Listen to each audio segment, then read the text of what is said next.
आज का हमारा सबक है स्पेनिश में रोज़मर्रा के सवालात। जैसे कि आपने किसी से पूछना हो आप कैसे हैं, तो स्पेनिश में बोलेंगे कोमो एस्टास, या बोलेंगे कोमो एस्टास, या आप बोल सकते हैं के ताल, आप कैसे हैं। तो इसका जवाब आप दे सकते हैं estoy bien gracias, मैं ठीक हूँ, शुक्रिया। या आप बोल सकते हैं muy bien, मैं बहुत अच्छा हूँ, बहुत अच्छा। या अगर आपको लगता है आप डामाडोल हैं थोड़े बहुत, तो फिर आप बोल सकते हैं मासो मेनोस, मासो मेनोस, हाँ बस ठीक ही हूँ।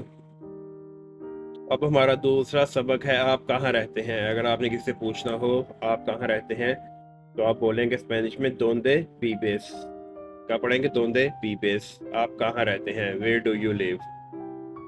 इसका जवाब आप देंगे विवो इन स्पानिया, मैं स्पेन में रहता हूँ, आई लिव इन स्पेन। या अगर आप स्पेन की किसी सिटी का बताना चाहें तो विवो इन तारागोना, मैं तारागोना में रहता हूँ, आई लिव इन तारागोना। और अगला हमारा सबक है आप क्या करते हैं। अगर आपने किसी से पूछना हो तुम क्या करते हो या आप क्या करते हैं, आप बोलेंगे अकेते डेडिकास, अकेते डेडिकास, आप क्या काम करते हैं। trabajo इन una empresa, मैं एक कंपनी में काम करता हूँ, मैं एक कंपनी में काम करता हूँ।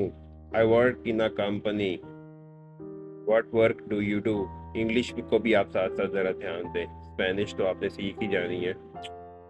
तो आज के सबक के साथ हम कुछ स्पेनिश के आसान से वर्ड सीखते हैं। हाँ को बोलेंगे सी, नो को बोलेंगे नहीं, शुक्रिया को बोलते हैं ग्रासियास, बराहे करम को बोलते हैं por favor, दोस्त को कहते हैं अमीगो, खानदान या फैमिली को बोलते हैं familia, घर को बोलते हैं कासा, काम को बोलते हैं trabajo। तो ये जो रोज़मर्रा के जुमले होते हैं और जो वर्ड्स होते हैं उसको भी आप अपने पल्ले बांध ले और ध्यान से कान खोल के सुना करें।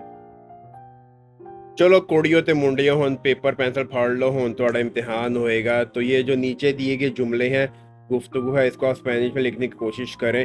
अगर आपने स्पेनिश ये जुमले सही लिख लिए तो मैं समझ जाऊंगा कि आपको मेरी जो लेक्चर है वो पल्ले दिमाग में पड़ रहे हैं। मसलन मेरा नाम उस्मान है या जो भी आपका नाम है, मैं स्पेन में रहता हूँ या रहती हूँ, मैं ठीक हूँ, शुक्रिया, आप कहाँ रहते हैं। तो ये सारे जुमले आप याद करें और पेंसिल पेपर पकड़ के लिखने की कोशिश करें ताकि आप लोगों को लिखने का भी पता लगे, स्पेलिंग मिस्टेक्स ना हो। कल को आपने नेशनैलिटी लेनी है तो उसमें भी आपको फ़ायदा हो जाएगा।